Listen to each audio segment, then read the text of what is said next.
চীন বাংলাদেশে কোনো সামরিক ঘাঁটি তৈরি করতে চায় না বলে জানান ঢাকায় নিযুক্ত দেশটির রাষ্ট্রদূত ইয়াও ওয়েন। বুধবার ২৮ মে এক অনুষ্ঠানে এ ব্যাপারে তিনি বলেন, মার্কিন প্রতিরক্ষা গোয়েন্দা সংস্থার এমন দাবি ভিত্তিহীন। বেইজিং বন্ধুত্বের সম্পর্কেই গুরুত্ব বেশি দেয়। অন্তর্বর্তী সরকারের পররাষ্ট্র উপদেষ্টা মোহাম্মদ তৌহিদ হোসেন জানান, এ প্রতিবেদন নিয়ে কিছুই জানেন না তিনি। সম্প্রতি বিশ্বব্যাপী হুমকি মূল্যায়ন নিয়ে প্রতিবেদন প্রকাশ করে মার্কিন প্রতিরক্ষা গোয়েন্দা সংস্থা। এতে দাবি করা হয়, নিজেদের আধিপত্য বিস্তারে বাংলাদেশ সহ বেশ কয়েকটি দেশে সামরিক ঘাঁটি তৈরি করতে চায় চীন।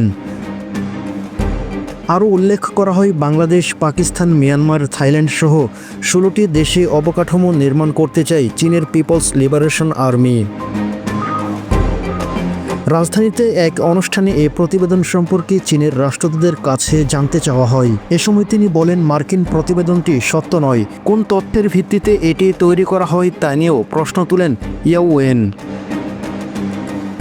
চীনের রাষ্ট্রদূত বলেন, প্রতিবেদনের কোনো তথ্যই সঠিক নয়।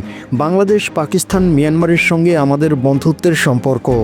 এসব দেশে আমরা আমাদের কোনো সামরিক উপস্থিতি চাই না, এমন কোনো পরিকল্পনাও আমাদের নেই। মার্কিন যুক্তরাষ্ট্র কোন তথ্যের ভিত্তিতে এমন প্রতিবেদন করে তা আমাদের জানা নেই।